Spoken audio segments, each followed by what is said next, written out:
जिनके इरादे बड़े होते हैं, उनके पास छोटे बहाने नहीं होते. गुड आफ्टरनून वॉरियर्स आणि सर्व भावी अधिकारी. वॉरियर ऑफिसर या तुमच्या लाडक्या एज्युकेशनल चॅनलवर मी सुप्रिया तुम्हा सर्वांचं मनपूर्वक स्वागत करते. एक प्रश्न जो वारंवार वॉरियर्सकडून विचारला जातो, तो म्हणजे परीक्षेमध्ये अटेम्प्ट किती असावा किंवा आपण किती प्रश्न सोडवले पाहिजेत. तर याबद्दलचं डिस्कशन आजच्या या व्हिडिओमध्ये असेल आणि तुम्हालाही जर असा प्रश्न पडत असेल की क्वालिफाय होण्यासाठी किती अटेम्प्ट करणं गरजेचं आहे, कोणता अटेम्प्ट जो आहे तो चांगला मानला जाऊ शकतो, कोणता अटेम्प्ट तुम्हाला खात्री देऊ शकतो की एवढे प्रश्न अटेम्प्ट केले तर मी 100% इन असेन. ह्या सगळ्या गोष्टींची चर्चा आपण आजच्या व्हिडिओमध्ये करणार आहोत. एका वॉरियरनी मला सेम असाच प्रश्न विचारला, पण त्याच्यासोबत म्हणजे खूप जणांनी हा प्रश्न विचारला होता किती अटेम्प्ट करायचे क्वेश्चन. पण त्याचबरोबर त्या वॉरियरनी मला हेही सांगितलं की काही लोक जे सीनियर्स आहेत, जे MPSC करत आहेत 3-4 वर्षापासून, ते असं म्हणतात की किमान तुम्ही 85 क्वेश्चन्स तरी सोडवले पाहिजेत. आणि मग हे किती खरं आहे किंवा हे तुम्हाला काय वाटतं की 85 क्वेश्चन्स सोडवणं ही एक म्हणजे करेक्ट फिगर असू शकते का क्वालिफाय होण्यासाठी? तर याचं उत्तर देण्यापूर्वी म्हणजे तुमच्यापैकी बऱ्याच जणांना वाटत असेल 80 प्लस, 85, 90, काही जणांना 100 पण वाटत असेल. तर याचं उत्तर जे आहे ते मी तुम्हाला एका एक्झाम्पलमधून देईन. त्यानंतर तुम्ही स्वतःच डिसाईड कराल की अटेम्प्ट 85 असणं आवश्यक आहे का? पहिला मुद्दा, आपण इमॅजिन करूयात की तुम्ही समजा 85 क्वेश्चन्स सोडवलेत. त्याच्यापैकी तुमचे करेक्ट आले 50, चुकले 35. असा पण प्रश्न काही जणांना पडेल की असं होऊ शकतं का? एवढे चुकू शकतात का? तर हो.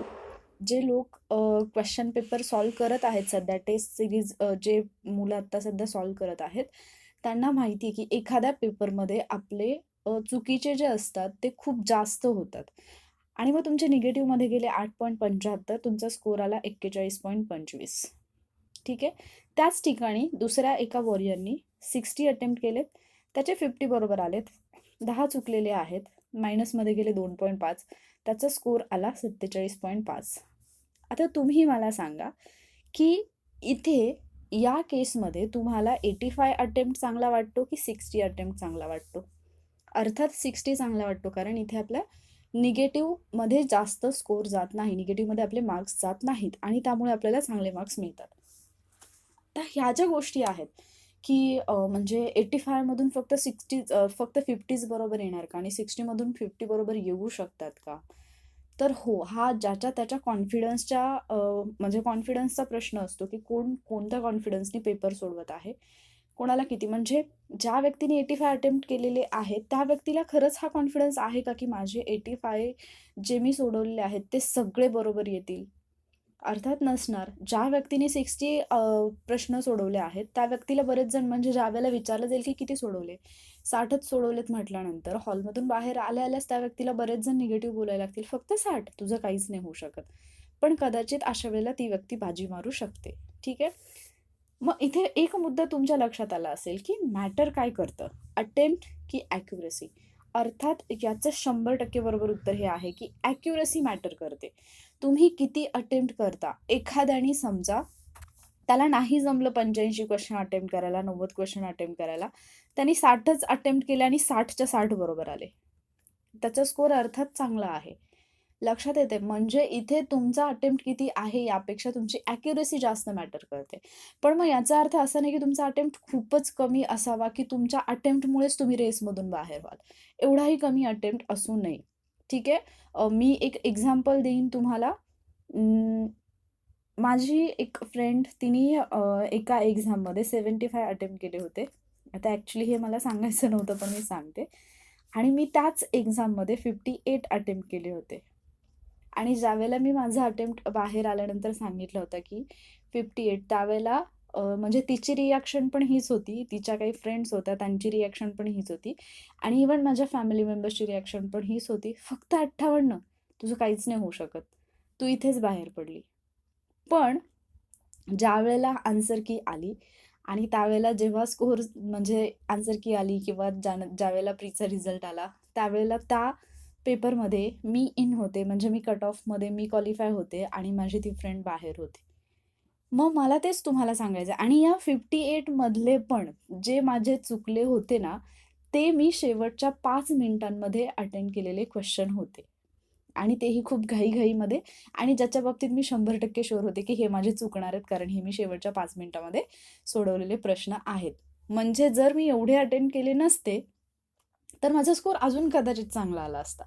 ठीक आहे, कारण तिथे ॲक्युरसी मॅटर करते. ज्यावेळेला मी तुम्हाला राउंडमध्ये पेपर सोडवा सांगते ना, मला एक सवय आहे, जेव्हा पण मी म्हणजे आता 30 डेज चॅलेंजमध्ये स्टुडंटसोबत मी पण क्वेश्चन पेपर सॉल्व्ह करत होते. मला नेहमीची सवय आहे. मी फर्स्ट राउंडमध्ये सगळे क्वेश्चन 1 to 100 सगळे क्वेश्चन्स असे सॉल्व्ह करते, ज्याची उत्तरं मला 100% माहिती आहेत. आणि माझी प्रॅक्टिस जास्त झाल्यामुळे माझ्याकडे तेवढा वेळ शिल्लक राहतो, की मी फर्स्ट राउंडमध्ये म्हणजे मला सवयच लागली, की मी फर्स्ट राउंड झाल्यानंतर मी लगेच काउंट करते, की मी किती प्रश्न सोडवलेले आहेत. आणि मग त्याच्यावरून मी पुढे ठरवते. समजा माझे फर्स्ट राउंडमध्येच 45 क्वेश्चन सोडवून झाले असतील, हे 45 माझे 100% बरोबर येतात. याची मला 100% खात्री असते. सेकंड राउंडमध्ये जे मी सोडवलेले असतात, समजा सेकंड राउंडमध्ये मी 20 सोडवले, तर इथे मला थोडंसं म्हणजे वाटतं, की या 20 पैकी माझे किती बरोबर येऊ शकतात. तर इथे माझे 50-50 चान्सेस असतात, की 50 बरोबर म्हणजे 50% बरोबर येतील, 50% चुकलेले असतील. म्हणजे 10 बरोबर आलेले असतील, 10 चुकलेले असतील. म्हणजे इथे माझे ॲड होतील 10. ठीक आहे. इथे झाले 55. आणि आता उरलेला जो वेळ आहे ना, त्याच्यामध्ये जे मी सोडवेन ना, ते त्या सगळ्या ढगात गोळ्या असतात. त्याच्यातला चुकून एखादा लागला तर लागतो. अदरवाईज 99.99% ते प्रश्न माझे चुकतातच. आणि हे माझ्या एक्सपिरियन्सवरून मी सांगते, जेव्हा पण मी पेपर सॉल्व्ह करते तेव्हा. ठीक आहे. तर ती एक सवय तुमची डेव्हलप होते. त्यामुळे लक्षात ठेवा, की मॅटर काय करतं? ॲक्युरसी मॅटर करते, तुमचा अटेम्प्ट मॅटर करत नाही. पण तरीही हा प्रश्न पडतो, की माझा अटेम्प्ट किती असला पाहिजे? कुठला अटेम्प्ट एक आपण स्टँडर्ड अटेम्प्ट मानू शकतो, असा एक प्रश्न तुम्हाला पडणं स्वाभाविक आहे. तर हा जो तुमचा अटेम्प्ट असतो किंवा किती प्रश्न सोडवावेत, हा प्रश्न काही गोष्टींवरती डिपेंड करतो. या प्रश्नाचं उत्तर काही गोष्टींवरती डिपेंड करतं. पहिलं तर तुमची टार्गेटेड पोस्ट कोणती आहे? जर तुम्ही फक्त पी-एस-आयसाठी टार्गेट करत असाल, तर तुमचा निगेटिव्ह वगैरे जाऊन साधारणतः आपण 45 पर्यंत तुमचा स्कोर आला पाहिजे असं म्हणू शकतो. म्हणजे जर तुम्ही पाठीमागचं मेरिट जर पाहिलं तर. ठीक आहे. म्हणजे कट ऑफ जर तुम्ही पाहिला तर तुमच्या लक्षात येईल, की 45 to 47 एवढे पण नाही, पण यावर्षी सगळंच म्हणजे काही सांगता येत नाही, की काय होईल, मेरिट हाय पण जाऊ शकतं आणि कमी पण येऊ शकतं. कारण लॉकडाऊनमध्ये बऱ्याच विद्यार्थ्यांना असं वाटतं, की बऱ्याच जणांचा अभ्यास नाही झाला. पण त्याचबरोबर एक गट असा पण आहे, ज्यांनी एवढा जास्त अभ्यास केलेला आहे, ज्यांची एवढी चांगली तयारी झालेली आहे, की आपण त्यांच्याबद्दल प्रेडिक्ट करू शकत नाही, की ते किती चांगलं परफॉर्म करू शकतात एक्झाममध्ये. ठीक आहे. तरी पण समजा आपण 45 to 47 आपला एवढा स्कोर आला पाहिजे. मग त्यावेळेला तुमचा अटेम्प्ट कमी असला तरी सुद्धा चालेल. बरोबर? पण जर तुम्ही एस-टी-आय आणि ए-एस-ओ टार्गेट करत असाल, तर तुमचा अटेम्प्ट हा चांगला असला पाहिजे. निगेटिव्ह जाऊन तुमचा जो स्कोर आहे, तो 62 ते 65 च्या दरम्यान आलाच पाहिजे. कदाचित त्याच्यापेक्षा जास्त पण. ठीक आहे? मग तुम्ही ठरवा, की तुमची ॲक्युरसी कशी आहे. म्हणजे एक तर तुमचं टार्गेटेड पोस्ट ठरवेल, की तुमचा अटेम्प्ट किती असला पाहिजे. त्यानंतर अटेम्प्ट हा क्वेश्चन पेपरच्या डिफिकल्टी लेव्हलवरती पण डिपेंड असतो. कदाचित पेपर खूपच हार्ड आला, ठीक आहे, की म्हणजे त्याच्यामधले क्वेश्चन्स खूपच हार्ड आहेत. आणि अशा वेळेला जर तुम्ही हट्ट धरून बसलात, की नाही मला 85 सोडवायचे आहेत किंवा माझी पोस्ट जी आहे, माझी जी टार्गेटेड पोस्ट आहे ती पी-एस-आय नाहीये, एस-टी-आय किंवा ए-एस-ओ आहे आणि आता मला जास्त प्रश्न सोडवल्याशिवाय गत्यंतर नाही. म्हणून उगीचच जर तुम्ही सोडवत बसलात जास्त प्रश्न, तर तिथे तुम्ही जास्त निगेटिव्हमध्ये जाण्याचे चान्सेस जास्त असतात. आणि आपल्याला मोह आवरत नाही म्हणजे एक्झाम हॉलमध्ये. कारण मी जेव्हा हा पेपर दिला होता त्यावेळेला मला सुद्धा म्हणजे मला एक सवय आहे, की नाही जमत ना, तर तिथे आपण थांबायचं. तिथे आपण हा अट्टहास नाही करायचा, की मला येत नाही तरी पण मी देणार, तरी पण मी देणार. हे तुम्ही ट्राय करून पहा ज्यावेळेला तुम्ही टेस्ट सॉल्व्ह करता. येत नसले तरी क्वेश्चन्स सोडवायचे, नंतर पाहायचं निगेटिव्हमध्ये किती गेले. जर तुमचा अंदाज बरोबर येत असेल ना, की ज्यावेळेला तुम्हाला उत्तर माहीत नाही, अशा वेळेला तुम्ही उत्तरं दिल्यानंतरही जर तुमचं उत्तर बरोबर येत असेल ना, तर ती सवय तुम्ही ठेवा. पण इथे प्रत्येकाचंच प्रिडिक्शन चांगलं असेल असं नाही. म्हणजे मी तर जे अंदाजाने प्रश्न सोडवते ना, ते माझे 100% चुकायचे. आत्ता एवढं म्हणजे जास्त प्रॅक्टिस झाली लास्ट इयर, की म्हणजे मला कोणताही प्रश्न अंदाजाने प्रिडिक्शननी मला त्याचं उत्तर यायला लागलं म्हणजे लास्ट इयरला. ठीक आहे. त्याच्यामुळे आत्ता मी अंदाजावरती तुमच्यासोबत 100 तर मी 100 सुद्धा अटेम्प्ट करू शकते. ठीक आहे. त्यानंतर तिसरा मुद्दा येतो तो म्हणजे तुमचा स्टडी किती झालेला आहे किंवा कोणत्या विषयाचा स्टडी झालेला आहे. समजा तुम्ही सायन्ससारखा विषय तुम्हाला टफ वाटतो म्हणून तुम्ही तो स्किप केलाय. तुम्ही अजिबातच त्याचं वाचलेलं नाही. तुम्हाला अजिबातच येत नाही. केमिस्ट्री येत नाही, काहीच येत नाही त्याच्यातलं तुम्हाला फिजिक्स वगैरे. पण तरीसुद्धा तुम्ही ते प्रश्न अटेम्प्ट करायला जाता. का? फक्त माझा जो टोटल नंबर ऑफ क्वेशन्स आहे अटेम्प्टेड, तो जास्त असावा. तर तिथे तुम्ही 100% स्वतःच्याच पायावरती कुऱ्हाड मारून घेताय. कारण हे प्रश्न तुम्हाला फक्त खड्ड्यात घालू शकतात, फक्त निगेटिव्हमध्ये नेऊ शकतात.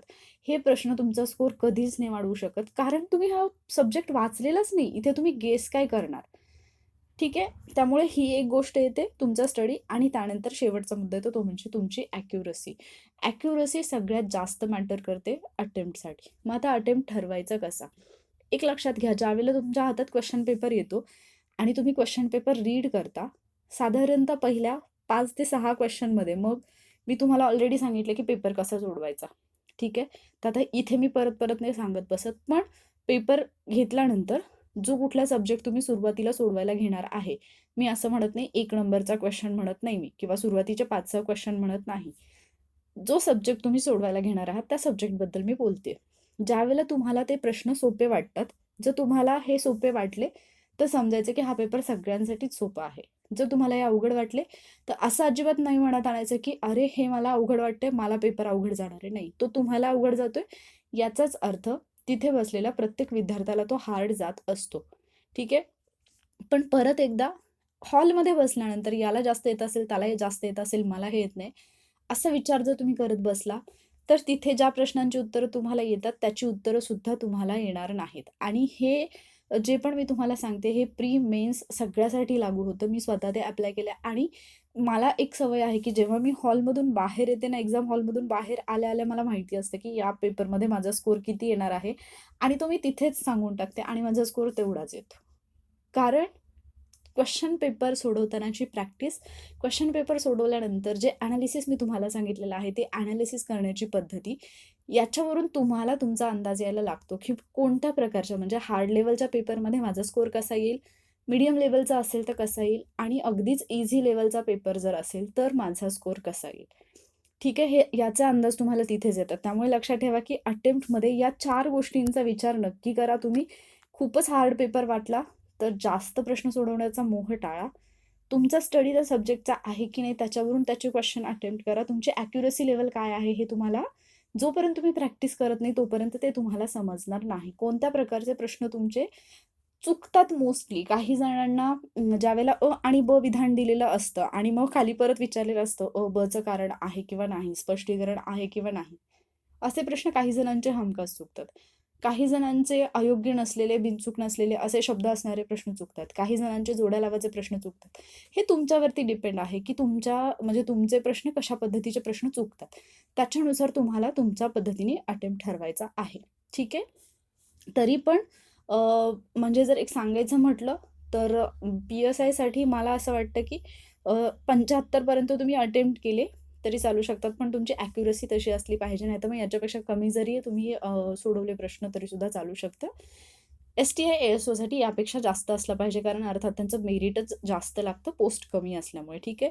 तर आय होप तुमच्या शंकांचं जे आहे ते निरसन इथे झालं असेल आणि याचा तुम्हाला फायदा होईल. आणि याचा फायदा फक्त एक्झाम हॉलमध्ये म्हणजे डिरेक्टली वापरण्यासाठी नाही, तर हे तुम्हाला तुमच्या प्रॅक्टिसमध्ये यूज करायचं आहे, तरच त्याचा तुम्हाला एक्झाम हॉलमध्ये फायदा होईल. ठीक आहे? जर आजच्या लेक्चरमधून तुमचे काही डाऊट्स क्लिअर झाले असतील आणि हे लेक्चर तुम्हाला आवडलं असेल, तर लाईक नक्की करा. अजूनही तुम्ही वॉरियर ऑफिसरचे सदस्य नसाल, म्हणजे तुम्ही सबस्क्राईब केलं नसेल, तर वॉरियर ऑफिसर या तुमच्या लाडक्या एज्युकेशनल चॅनलला नक्की सबस्क्राईब करा. Stay safe. Thank you.